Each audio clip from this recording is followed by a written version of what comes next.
Good evening, नमस्कार, आदाब, सत श्री अकाल और देख रहे हैं आप हिमांशु बयानी के साथ बाजार का हाल। बाजार मतलब शेयर बाजार, कमोडिटी बाजार, करेंसी बाजार, मनी मार्केट्स और क्रिप्टो करेंसी बाजार। तो आज भारत में क्या हुआ, भारत के बाजारों में क्या हुआ, आप ये शो देख रहे हैं, हिंदी वृतांत देख रहे हैं मयूर जानी ऑफिशियल पर। तो आज बाजार के ऊपर ज्यादातर जो छाया रही वो आरबीआई की पॉलिसी की रही। तो आरबीआई की पॉलिसी में जिस तरीके से रेपो रेट यथावत रखी गई 5.5%, तो उसकी वजह से एक निराशा का माहौल रहा।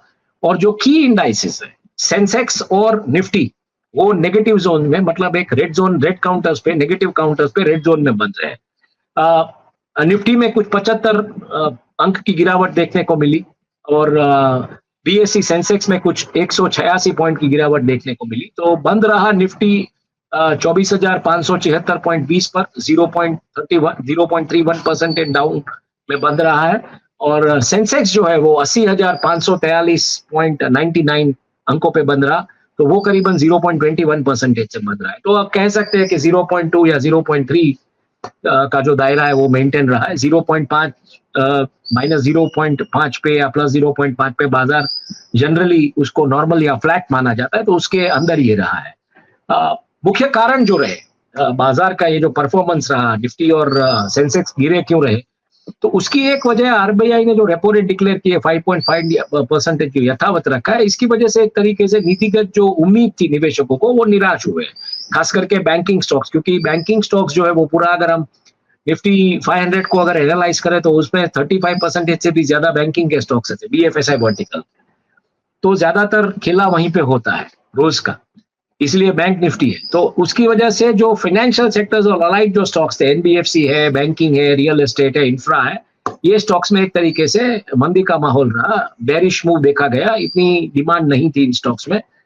दूसरा एक जो कारण माना जाता है वो अनिश्चितता है फिलहाल। अमेरिका ने जिस तरीके से टैरिफ को लेकर जो बातें आ रही है, ट्रूथ सोशल पर जो ट्रंप अपना बयान रखते हैं और जो बात करे कि क्या टैरिफ ज्यादा लगाएंगे, ये करेंगे, तो उसकी जो अस्पष्टता है उसका भी असर आज बाजार में देखने को मिला है। एफआईआईस यानी कि जो फॉरेन पोर्टफोलियो इन्वेस्टर है, लगातार बिकवाली करते रहे, क्योंकि उनको एक तरीके की अनिश्चितता दिखती है और कहीं ना कहीं उनको कमोडिटी मार्केट स्टेबल दिख रहा है, तो शायद वो उस दिशा में जा रहे हैं। क्योंकि तेल के भाव में कहीं ना कहीं एक बढ़त देखने को मिली है, तो ये इंडिकेट कर रहा है कि एफपीआई जो है वो ये कसिनो टेबल से उठ के दूसरे कसिनो टेबल पे जा रहे हैं। बैंकिंग और रियल एस्टेट और एनबीएफसी जैसे ब्याज दर संवेदनशील क्षेत्र जो होते हैं उसमें ऑलमोस्ट 4% तक की 4% तक की जो उनके शेयर के भाव है उसमें गिरावट देखने को मिली है। और एफपीआई लगातार बिकावली कर रहे हैं, तो उसका भी एक प्रेशर बना रहा है बाजार में। और सेबी द्वारा संभावित कड़े नियमन को लेकर पूंजी बाजार में जुड़ी कंपनियां जो है उसके शेयरों में भी एक तरीके से गिरावट देखने को मिली है। तो कुल मिलाकर ये 5 कारण है जिसकी वजह से आज बाजार जो है वो जिस लेवल पे अगर पॉजिटिव होना था तो नहीं हुआ है, और नेगेटिव में, आई मीन रेड जोन में, नेगेटिव काउंटर्स पे बन रहा है। टॉप गेनर्स और टॉप लूजर्स वाले अगर शेयरों की हम बात करें, मतलब तेजी वाले जो सेक्टर है उसमें Q1 में बेहतर नतीजे देने वाली कंपनियों में गॉडफ्री फिलिप्स है, बजाज ऑटो है, तो उनके शेयर थोड़े, मतलब तेजी वाले घोड़े माने जाते थे आज के दिन में। गिरावट वाले सेक्टर में ज्यादातर आईटी, फार्मा और जो पूंजी बाजार के दूसरे जो संलग्न क्षेत्र है उसको लेके असर देखने को मिला है। ब्लॉक डील, बल्क डील और शॉर्ट सेल का डेटा जिस तरीके से मिलना चाहिए 3:30 बजे स्टॉक एक्सचेंजेस से, उसमें कुछ खास इतने मतलब आंकड़े नहीं है। हो रही है ब्लॉक डील्स वगैरह, लेकिन वो बड़े आंकड़े में जो होती है वो नहीं है, तो उस दिशा में इतनी जानकारी आज उपलब्ध नहीं है। कमोडिटी और करेंसी, बॉन्ड्स और क्रिप्टो बाजार, मतलब उस दिशा की अगर हम बात करें उस लेवल में क्या हो रहा है, तो क्रूड के ऑयल के दामों में 8.4% की बढ़त देखने को मिली। जो मैंने आपको कहा कि एफपीआई, एफआई यहाँ से माल बेच के जा रहे हैं कमोडिटी बाजार में, और इसकी वजह ये भी मानी जाती है कि विश्व आपूर्ति का जो संकट है, रशिया से अब हम तेल नहीं खरीद पाते, तो हम दूसरी जगह से तेल खरीदेंगे। ओपेक ने हालांकि कहा है कि वो प्रोडक्शन बढ़ाएगा, लेकिन इसके चलते क्या होता है कि कहीं ना कहीं जब ऐसा रुझान आता है तो एफपीआई जो वो अपना पैसा निकाल के कमोडिटी बाजार में लगा देते हैं, और कमोडिटी बाजार में कहीं ना कहीं जो एक स्टेबिलिटी का माहौल था उसमें हम देख रहे हैं कि तेल के दामों में 8.4% की बढ़त देखने को मिली। सोना चांदी में मुनाफा वसूली का माहौल है, और सोने में लगभग 243 प्रति 10 ग्राम गिरा है। तो इतनी मतलब गिरावट नहीं कह सकते, लेकिन गिरा है। तो सोना रेंज बाउंड रहने की संभावना है, लेकिन फेस्टिवल सीजन जो आएगी तो इसकी वजह से ये सटोड़िए जो है या ये एफपीआई या जो भी है वो जाएंगे इसमें भी, सोने में भी, तो वहां पे भी जैसे ही डिमांड बढ़ेगी तो ऑब्वियसली भाव ऊपर जाएगा, डिमांड बढ़ेगी इस तरफ भाव ऊपर जाएगा, तो ये भी संभावना देखी जा रही है। और फेस्टिवल डिमांड तो रहेगी ही रहेगी। भारत में जिस तरीके से त्योहारों का माहौल शुरू हो गया है, नवरात्रि आएगी, दिवाली आएगी, दशहरा आएगी, उसके बीच सोने चांदी खरीदने के मुहूर्त आएंगे, तो उसका डिमांड तो रहेगा ही रहेगा, लेकिन इसकी वजह से सटोड़िए भी अंदर आ जाएंगे और वो भी डिमांड स्पाइक अप कर सकते हैं, ऐसी संभावना फिलहाल दिख रही। तो 1 लाख वाला जो सोना है वो कहां तक जाएगा ये तो फिलहाल एक्सपर्ट्स कह नहीं पा रहे कितना बढ़ेगा, लेकिन मैं देख रहा हूं कि बढ़ सकता है। वेट एंड वॉच कीजिए। करेंसी डॉलर के मुकाबले रुपया जो है वो 87.65 यानी कि 87.65 और 87.17 के बीच बंद रहा है। तो परसों 87.65 के ऊपर बंद रहा था, कल 87.80 पे बंद रहा था। आज की जो रेंज प्रिडिक्ट हुई थी कल, वो 87.80 से लेके 88.10 तक थी, लेकिन कल आरबीआई ने जिस तरीके से इंटरवीन करके डॉलर्स बेचे, तो कहीं ना कहीं वो 88 के ऊपर जाने से उसको रोका जा रहा है, लेकिन कितना रोक पाएंगे ये वेट एंड वॉच का माहौल है, क्योंकि थोड़ा मजबूत हुआ है तेल के दाम। हालांकि जिस तरीके से स्टेबल है तो रुपया भी स्टेबल रहा है, उसमें उतनी मतलब गिरावट देखने को नहीं, 5 पैसे की गिरावट है, मतलब 5 पैसे की बढ़त है। जो रुपया जिसको बोलते हैं कि डिप्रिशिएट होता है, तो 5 पैसे से रुपया डिप्रिशिएट होता है।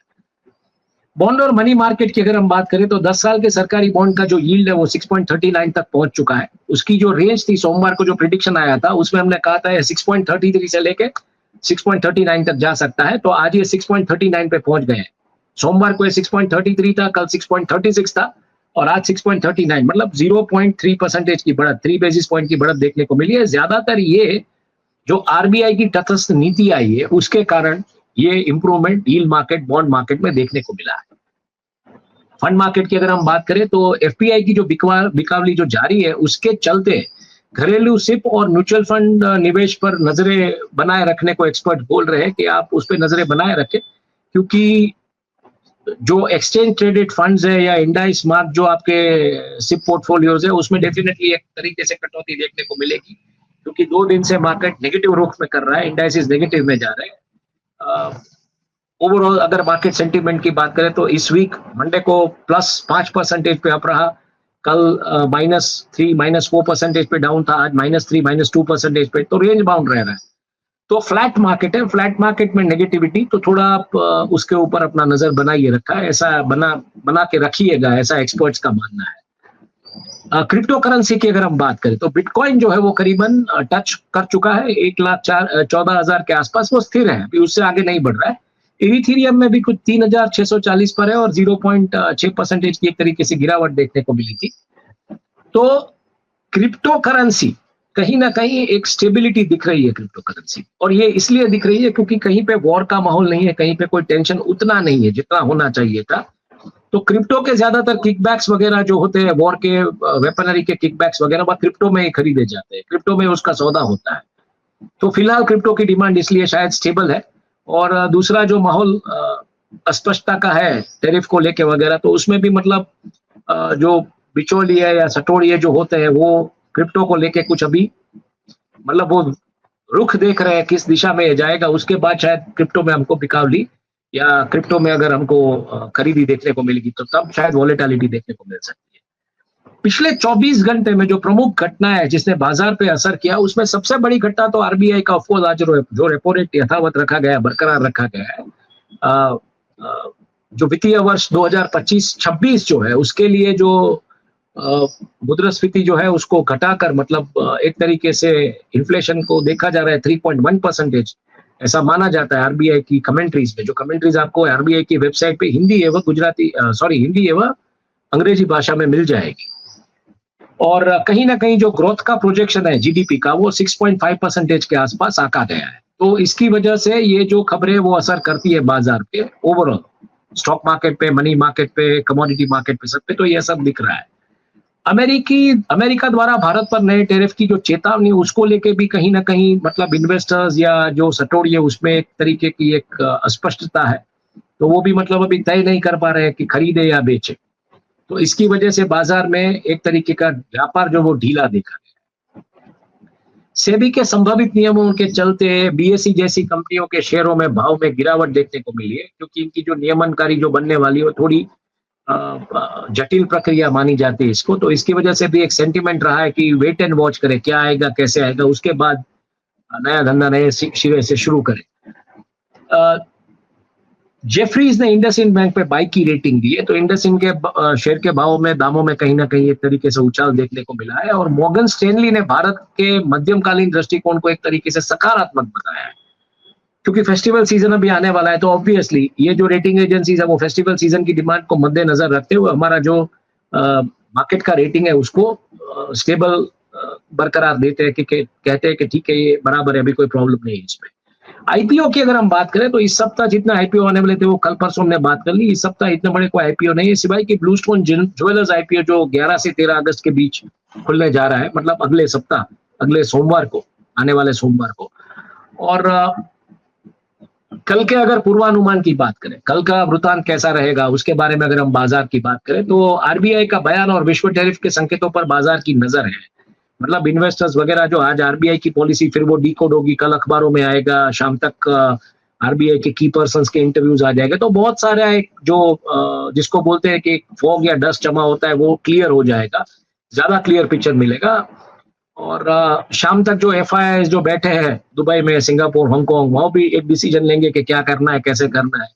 तो कल बाजार उस दिशा में खास करके यूएस टैरिफ और आज की आरबीआई की नीति उसके ऊपर अपनी नजर जमा के बैठा है, और उसके बाद वो डिसीजन लेगा खरीदना है बेचना है। तो कल बाजार शायद तेजी में जा सकता है, ऐसे संकेत फिलहाल एक्सपर्ट्स दे रहे हैं। Q1 के नतीजे और घरेलू निवेश प्रवाह अहम भूमिका निभाए, मतलब ये जो Q1 के जो आंकड़े हैं सभी कंपनियों के, अगर वो अच्छे आते हैं तो उसमें भी एक तरीके से खरीदी देखने को मिल सकती है। खास करके बात जो आ रही थी ऑटो, बैंकिंग और एफएमसीजी और इंफ्रा सेक्टर्स की, तो उसमें एक तरीके का एक पॉजिटिव रुझान दिख रहा है, ऐसा एक्सपर्ट्स का मानना है। कमोडिटी क्रूड के ऑयल के भाव में एक तरीके से उतार चढ़ाव जारी है, थोड़ा मजबूत मतलब रह सकता है, सोने की निवेश की मांग बनी रह सकती है, लेकिन इन सबका मदार जो है वो रुपया किस दिशा में जाएगा, रुपया किस तरीके से वॉलेटाइल रहेगा उसके ऊपर है। तो करेंसी की अगर हम बात करें तो क्रूड में गिरावट से रुपया थोड़ा मजबूत रह सकता है, ऐसी संभावना है, लेकिन क्रूड में बढ़त हुई है तो वो शायद रुपये को स्टेबल ना रहने दे, ऐसी संभावना है। 87.70 मतलब वो 30 पैसा दूर है अभी 88 से, तो आरबीआई कैसे उसको कंट्रोल रखता है वो भी देखना पड़ेगा। जैसे कमोडिटी की बात कर ली, करेंसी की बात कर ली, बॉन्ड्स की अगर हम बात करें तो यदि आरबीआई के ये से सकारात्मक संकेत मिले तो यील्ड में गिरावट हो सकती है। मतलब जिस तरीके से बातें आ रही है, आज जो पॉलिसी हुई जो 6.39 के ऊपर चला गया है, 6.39 पे बंद रहा है, स्थिर रहा है, तो 6.33 से 6.39 रेंज बाउंड रहने की संभावना है। लेकिन यदि आरबीआई से सकारात्मक संकेत मिले तो ये जो यील्ड है इसमें इसलिए गिरावट आएगी कि तो रुपया दूसरी जगह पे घूमना शुरू हो जाएगा बॉन्ड मार्केट्स के अलावा, तो उसमें फिर लीड की एक तरीके से कहीं ना कहीं कोई रेजिस्टेंस आपको देखने को मिल सकता है।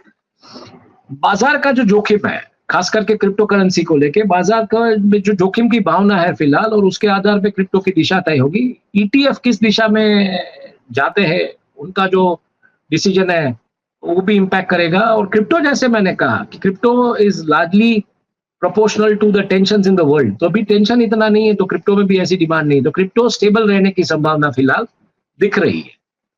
संक्षेप में अगर हम बात करें तो आज का जो बाजार है, सेंसेक्स जो है वो 186 पॉइंट गिरा, 80.543.99 पे बंद रहा है। निफ्टी जो है 75 अंक गिरा है, 24.574.20 पे बंद रहा है।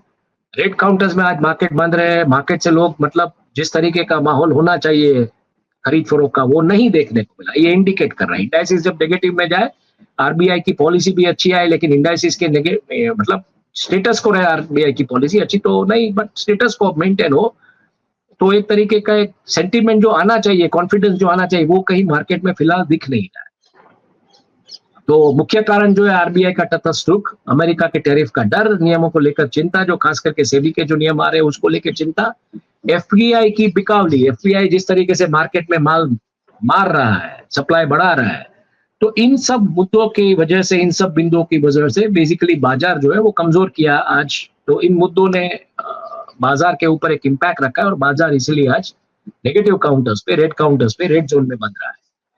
तो बस यही है आज का बाजार का हाल। कल गुरुवार है, कल आखिरी हमारा एपिसोड होगा इस सप्ताह का, क्योंकि हम सोमवार से गुरुवार ये करते, तो कल शायद हम अगले वीक का भी फोरकास्ट करेंगे कि कैसे रहेगा बाजार अगले सोमवार से, मतलब 11 तारीख से लेके 15 तारीख तक मार्केट कैसा रहेगा उसके बारे में भी हम कल बात करेंगे। तो तब तक मुझे इजाजत दीजिए और देखते रहिए हिंदी में ऐसे मार्केट अपडेट्स के लिए मयूर जानी ऑफिशियल, और गुजराती भाषा में ऐसे मार्केट अपडेट्स के लिए द गुजराती। तो धन्यवाद, शुक्रिया, शुभ रात्रि।